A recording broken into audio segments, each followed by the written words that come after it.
நேயர்கள் அனைவருக்கும் செவியின்ப சங்கீதாவின் அன்பான வணக்கம். சிவகாமி சபதத்தின் பாகம் 3 32ஆம் அத்தியாயம். ரத்தம் கசிந்தது. போன அத்தியாயத்துல என்ன பார்த்தோம்? மாமல்லரையும் பரஞ்சோதியும் பார்த்தோன்னே ஆயனர் சிவகாமி எங்கன்னு கதறாரு. அப்படிப்பட்ட ஒரு சூழ்நிலை ஏன் வந்துச்சு, மாமல்லரும் பரஞ்சோதி எப்படி வந்து சேர்ந்தாங்க அப்படிங்கிறத பார்த்தோம் இல்லையா? அதுல மகேந்திர பல்லவருக்கு அந்த மரண காயம் பட்டு போச்சு. அதனால சலுக்க வீரர்களை துரத்திக்கிட்டு போனாங்க மாமல்லரும் பரஞ்சோதியும். ஒரு கட்டத்துக்கு அப்புறம் பரஞ்சோதி, போதும் நம்ம திரும்பி போகலாம், அங்க சக்கரவர்த்தியை தனியா விட்டுட்டு வந்திருக்கோம், மக்கள் கிராமவாசி எல்லாம் ரொம்ப கஷ்டப்படுறாங்க, திரும்பி போகலான்னு சொல்லும்போது போய் மாமல்லபுரம் என்ன ஆச்சுன்னு பாக்குறதுக்காக போறாங்க. திரும்பி வர்ற வழியில ஆயனர் வீட்டுக்கு போகும்போது அங்க சிவகாமி இல்லைங்கிறத மாமல்லர் தெரிஞ்சுக்கிறாரு இல்லையா? இப்ப அப்படியே மாமல்லர் தலையில இடி விழுந்தா மாதிரி ஆயிடுச்சு.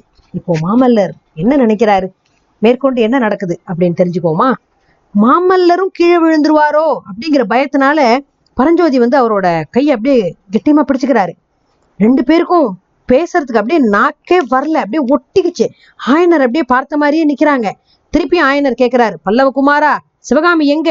செல்வ கண்மணி எங்க போனா? ஆயன சிற்பியோட அருமை குமாரி எங்க?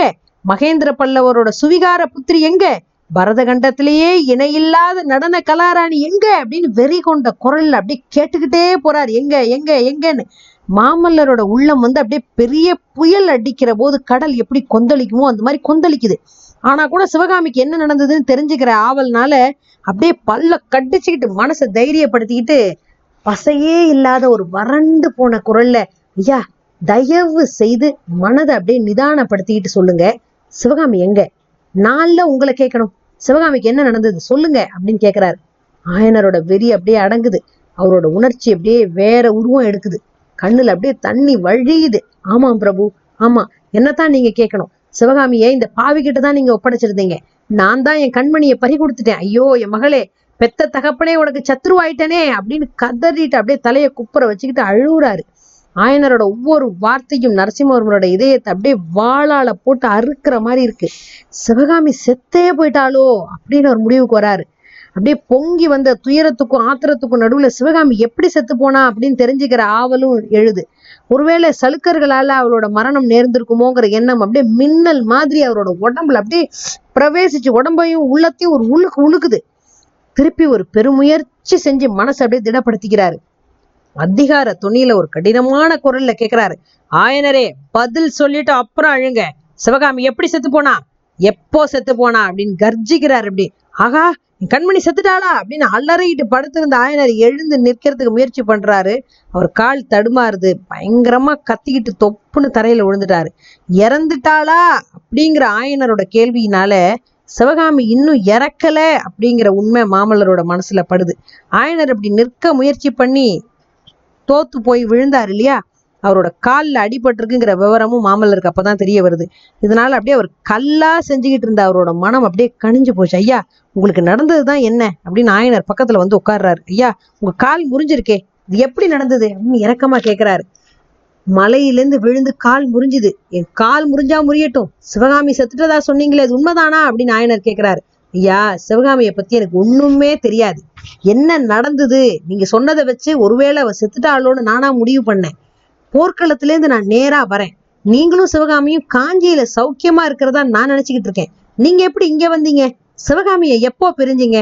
அவ செத்து போயிடல அப்படின்னு ரொம்ப அமைதியான குரல்ல கேட்கிறாரு மாமல்லர்.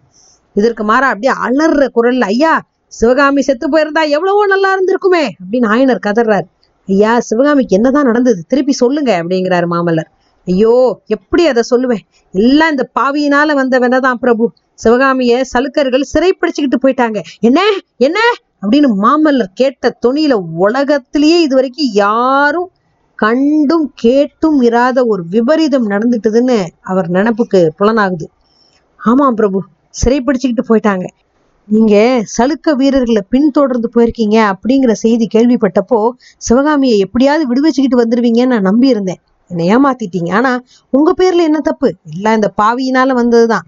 சித்திரம் சிற்பங்கிற பைத்தியம் பிடிச்சு அலைஞ்சேன்ல, என் உயிர் சித்திரத்தை ஜீவ சிற்பத்தை பறி கொடுத்துட்டேன். ஐயோ என் மகளுக்கு நானே யமனா ஆயிட்டேனே அப்படின்னு கதறாரு. இந்த மாதிரி எல்லாம் ஆயனர் புலம்புறது மாமல்லரோட காதுல ஏறவே இல்லை. சிவகாமிய சலுக்கர்கள் சிறைப்பிடிச்சிட்டு போயிட்டாங்கிற செய்தி ஒண்ணுதான் அவர் மனசுல அப்படியே பதிச்சு போச்சு. கொஞ்ச நேரம் பிரம்ம பிடிச்ச ஒரு மாதிரி அப்படியே உட்கார்ந்துருக்கிறாரு. அப்புறம் தொண்டையை அப்படியே கணச்சிக்கிட்டு ரொம்ப மெதுவான குரல்ல, சிற்பியாரே, இதெல்லாம் எப்படி நடந்தது? காஞ்சியிலேருந்து நீங்க ஏன் கிளம்புனீங்க? சிவகாமி எப்படி சிறைப்பட்டா? உங்க கால் எப்படி ஒடிஞ்சுது? ஆரம்பத்திலேருந்து கொஞ்சம் விவரமா சொல்லுங்களேன் அப்படிங்கிறாரு.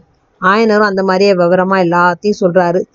தடுமாறி நடுவுல அழுதுகிட்டே சொல்லி முடிக்கிறாரு. மாமல்லர் கேட்டுக்கிட்டே இருக்கிறார். அந்த சமயம் உரையிலிருந்து எடுத்த கத்தி அவர் கையில வச்சிட்டு இருக்கிறாரு. கத்தியோட கூர்மையான விளிம்பு அவரோட இடக்கை விரல்கள் அப்படியே தடவிக்கிட்டு இருக்கு. அப்படி தடவுனப்போ விரல்கள்ல சின்ன சின்ன கீறல்கள் ஏற்பட்டுச்சு. அந்த கீறல்கள்லேருந்து கசிஞ்ச ரத்தம் சொட்டு சொட்டா தரையில சொட்டி அங்க ஒரு சின்ன குட்டை மாதிரி ஆயிடுச்சான். அந்த அளவுக்கு ரத்தம் கசிகிற அளவுக்கு அந்த விரலை வச்சு அந்த கத்தியில அப்படியே தேய்ச்சிக்கிட்டு இருந்திருக்கிறாரு. அவ்வளோ ஆத்திரமும் அவ்வளோ ஆங்காரமும் மாமல்லருக்குள்ள அப்படியே கொப்பளிச்சுக்கிட்டு இருந்திருக்கு. என்ன நடக்குது? அப்போ சிவகாமி நிஜமா என்னதான் ஆனா? இப்போ மாமல்லரும் பரஞ்சோதியும் இதுக்கப்புறம் என்ன முடிவு எடுக்க போறாங்க? ரொம்ப பரபரப்பாகவும் ரொம்ப திகிலாவும் போயிட்டு இருக்கு சிவகாமியின் சபதம். மேற்கொண்டு என்ன நடக்குதுன்னு தெரிஞ்சுக்கணும்னா அடுத்தடுத்த அத்தியாயத்தை தொடர்ந்து கேட்கணும். இதை கேட்டுக்கிட்டு இருக்கிறவங்க எல்லாரும் உங்களுடைய நண்பர்களுக்கும் இந்த யூடியூப் லிங்கை ஷேர் பண்ணுங்க. நிறைய பேர் பார்க்கட்டும். நாங்கள் வளர்வதற்கும் நீங்கள் கேட்பதற்கும் எங்களுக்கு உதவி செய்யுங்கள். நீங்களும் சந்தோஷமா இருக்கலாம். செவி இன்பம் கேட்டு மகிழ்வுறலாம்.